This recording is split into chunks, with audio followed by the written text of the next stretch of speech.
The Lord be with you. And with your spirit. A reading from the Holy Gospel according to Matthew. Glory to you, O Lord. At that time, Jesus exclaimed, I give praise to you, Father, Lord of heaven and earth, for although you have hidden these things from the wise and the learned, you have revealed them to the childlike. Yes, Father, such has been your gracious will. All things have been handed over to me by my Father. No one knows the Son except the Father, and no one knows the Father except the Son, and anyone to whom the Son wishes to reveal him. Brothers and sisters, the Gospel of the Lord. Praise to you, Lord Jesus Christ.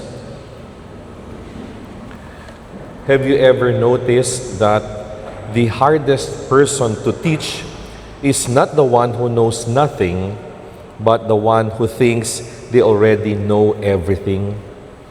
Yung mga tao pong mahirap turuan ay hindi yung mga taong sa tingin nila hindi nila alam yung ituturo mo, pero yung mga tao na tingin nila mas maalam pa sila sa iyo. You try to give direction to someone who is driving and who is clearly lost. At ano pang marinig mo sa kanya? Sabi niya, salamat pero alam ko na to. Kabisado ko yung daan dito, kahit naliligaw na.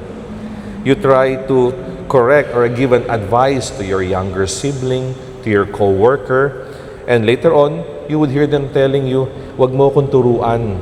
Mas matanda ako sa'yo, mas matagal ako sa kumpanya kaysa sa'yo. And my dear friends, even when they are clearly lost or making a mistake, ayaw pa rin nilang umamin, ayaw magpatalo, ayaw magpaturo. And this is what pride does. It closes our mind, it hardens our heart, and it builds a wall around us. And my dear friends, in today's Gospel, Jesus tells us something deeply surprising. Ano sabi ni Jesus? He said, I give you praise, Father, Lord of heaven and earth, for although you have hidden these things from the wise and the learned, you have revealed them to the little ones. Kanino po siya nag-reveal? Sabi niya, to the little ones. And Jesus is not saying that education is bad. Kailangan po nating mag-aral. Or that we should remain ignorant. Kailangan po nating matuto. Rather, Jesus is pointing something about spiritual truth. And that is, a proud heart cannot receive what a humble heart easily welcomes. Yun hong pusong mapagmalaki, hirap na hirap tanggapin yung mga bagay na andaling tanggapin ng mga pusong mapagpakumbaba. We Filipinos are very religious people. We attend our masses every Sunday. We have altars in our houses. We pray our novena to the Sacred Heart, in perpetual help, and to the Black Nazarene. And if we are not careful, a subtle spiritual pride can creep into our hearts. Kapag ka po narinig na natin yung sarili nating sinasabi itong mga bagay na to, nag-graduate ako sa Catholic school, kabisado ko yung catechism and even Bible, lumaki ako sa parokya, or paladasal ako ng rosaryo, ng mga novenas, and hindi katulad ng iba na walang alam. The moment we say these things, our spiritual growth stops. And so we might have a head full of religious information, but we have a heart that has stopped listening to God. Marami tayong alam, marami tayong impormasyon o kaalaman na nasa isip, pero tumitigil ng makinig ang ating puso. Why does Jesus praise the little ones?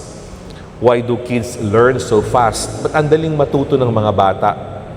It's because a child is not afraid to say, ano po yun? Or, paano po gawin yan? Or, paturo naman po, pakiabot naman po.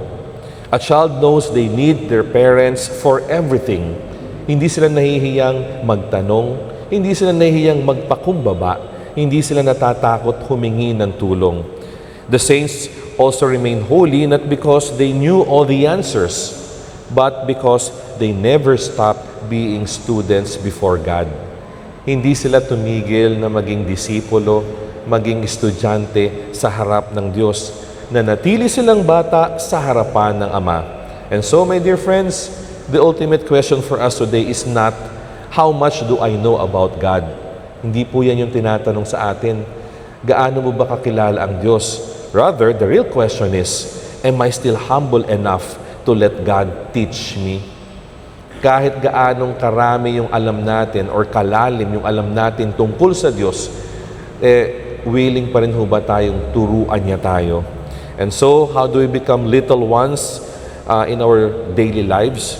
Siguro po, bago umalis ng bahay, make a sign of the cross.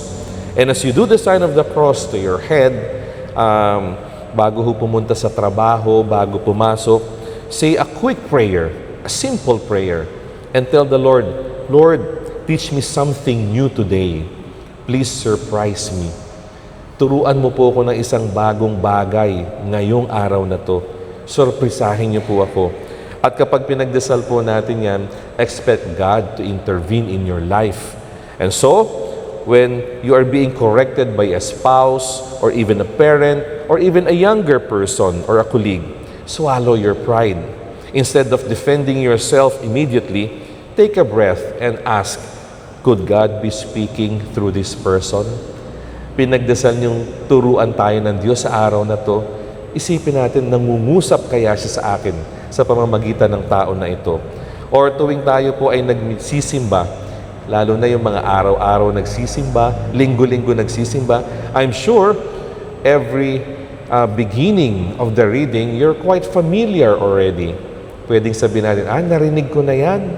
Ilang beses ko na naririnig yan. But instead of saying, narinig ko na yan, pray to the Lord. Lord, what is the fresh word or knowledge that you have for me today that I have missed in the past? Ano ba yung bagong pwede kong matutunan sa iyo ngayon na hindi ko natutunan dati? Napaka-rich, napaka-yaman ng salita ng Diyos na tuwing babanggitin at babasahin sa harap natin, meron po tayong bagong matututunan. And remember, my dear friends, humility is not thinking less of yourself. Humility is allowing God, not our egos, to have the last word in our life. Ang tao pong nagpapakumbaba, hinahayaan ng Diyos kumilos sa buhay niya. Hindi po tayo ang magdidikta sa Kanya.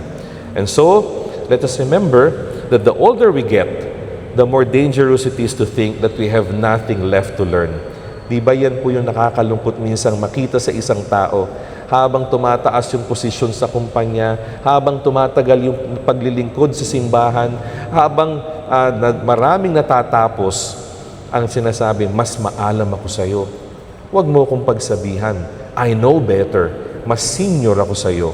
And we are being reminded today, it's very dangerous to think that we have nothing left to learn as we grow older.